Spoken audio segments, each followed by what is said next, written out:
ಹಾಕ್ಬೇಕಾ? ಎಂತದಿದು ಮದುವೆ ಆಗಿ ಗಳಿಗಾಗಿಲ್ಲ. ಕುಳಿತ ಕ್ರಮ ನೋಡಿ. ಮಾಲಿನ್ಯ ಆಂಟಿ ಕೊಟ್ಟದ್ದು. ಎಂತದು? ಮಾಲಿನ್ಯ ಆಂಟಿ ಕೊಟ್ಟದ್ದು. ಅಂಟಿ ಗೊತ್ತಲ್ಲ, ಅಂಟಿ ಅಂಟಿ.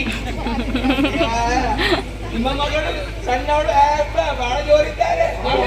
ಅದಕ್ಕೆ ಸಮಯ ಅಂತ ಇಲ್ಲೋ ಮಾರೆ. ನಮಗೆ ಸ್ವಾತಂತ್ರ್ಯ ಇಲ್ವಾ? ಮತ್ತೆ ಅದು ನಮ್ಮ ಕಾಲದಲ್ಲಿ ನಾನು ಮದುವೆಯಾಗಿ 1 ತಿಂಗಳು ಹೆಂಡತಿ ಮುಖ ನೋಡ್ಲಿಲ್ಲ. ಸತ್ಯ ಹೇಳಿ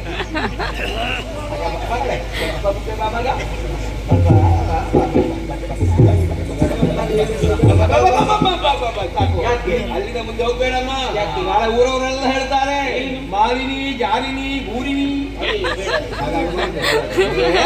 ಮದುವೆ ಅಂತ ಆದ್ಮೇಲೆ ಸ್ವಲ್ಪ ವಿನೋದ ಎಲ್ಲ ಬೇಕಾಗುತ್ತೆ. ಮಗ ಹೇಳಿದ್ರೆ ಬೇಸರ ಮಾಡಬೇಡ. ನಾನಿಲ್ಲ ಹೇಳ್ಬೇಕು. ಈ ಮದುವೆ ಸಂಭ್ರಮಕ್ಕೆ ಪಾಲ್ಗೊಳ್ಳುವುದಕ್ಕೆ ಬೇಕಾಗಿ ಗುರು ಹಿರಿಯರು, ನೆಂಟರಿದ್ದರು, ಬಂಧು ಬಾಂಧವರು ಎಲ್ಲರೂ ಬಂದು ಸೇರಿದ್ದಾರೆ. ಇದ್ದವರ ಸಮ್ಮುಖದಲ್ಲಿ ಕೈ ಹೋಗಿ ನಾವು ಹೋದದ್ದು ಹೌದು ಅಂತಾದ್ರೆ ನಮ್ಮ ಮುಂದಿನ ಜೀವನದಲ್ಲಿ ಭದ್ರತೆ ಇದ್ದಾಗ ಮಗ ಹೇಳ್ತೇನೆ. ಸೇರಿದಂತಹ ಅವನಿಗೆ ಸ್ವಲ್ಪ ಸಂಶಯ. ನೀನು ಹೊಡೆಯಲೇ ಪೆಟ್ಟು ತಿಂತಿ. ಅದು ಹೇಗೆ ಹೀಗೆ ಅಲ್ಲ ಅಂತೆ. ಮದುಮಗಳು ಇಲ್ಲಿದ್ದಾಳೆ ಆಯ್ತಾ, ಎಲ್ಲ ರಾಶಿಗೂ ಕೈ ಹಾಕ್ತಾನೆ ಅವ. ಸೇರಿದಂತಹ ಹಿರಿಯರೇ ಕಿರಿಯರೇ ಕಿರಿಯರೇ ಕಿರಿಯರೇ ಅಣ್ಣಂದಿರೆ ಅಣ್ಣಂದಿರೆ ಅಕ್ಕಂದಿರೆ ಅಕ್ಕಂದಿರೆ ಗೆಳತಿಯರೇ ಗೆಳತಿಯರೇ ಗೆಳೆಯರು ಇಲ್ಲ ಇಲ್ಲ ಇಲ್ಲ ನಿಮ್ಮ ಸಮ್ಮುಖದಲ್ಲಿ ಇವತ್ತು ಸಪ್ತಪದಿ ನುಡಿದು ಚಟಪದಿ ಚಪ್ಟಪದಿ ಅಲ್ಲ, ಸಪ್ತ 7 ಸಪ್ತಪದಿ.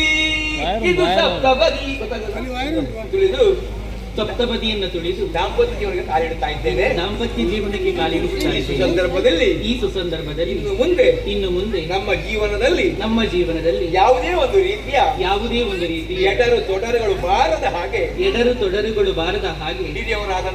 ಹಿರಿಯವರಾದಂತಹ ನೀವೆಲ್ಲ ಕೈ ಎತ್ತಿ ಆಶೀರ್ವಾದ ಮಾಡಬೇಕೆಂಬ ಕೇಳಿಕೊಳ್ಳು. ಆಶೀರ್ವದಿಸಬೇಕಾಗಿ ವಿನಮ್ರ ಯಾರು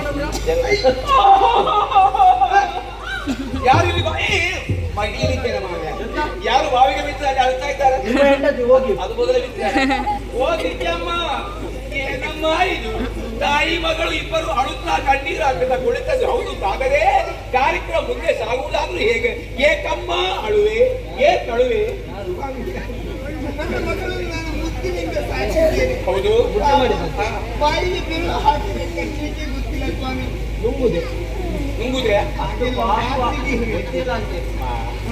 ಆಮೇಲೆ ಹೋಗಿ ಏನು ಮಾಡ್ತಾನೋ ಏನು ಸಂಶಯವೇ ಬೇಡ. ಮುತ್ತಿನಿಂದ ಸಾಕಬೇಕಾದ್ರೆ ತಂದೆ ತಾಯಿಗಳ ಕರ್ತವ್ಯ. ಆಮೇಲೆ ಮದುಮಗ ಕೊಂಡೋಗಿ ಏನು ಮಾಡ್ತಾನೆ ಅಂತ 1 ವರ್ಷದೊಳಗೆ ಗೊತ್ತಾಗ್ತದೆ. ಶೀಘ್ರದಲ್ಲಿ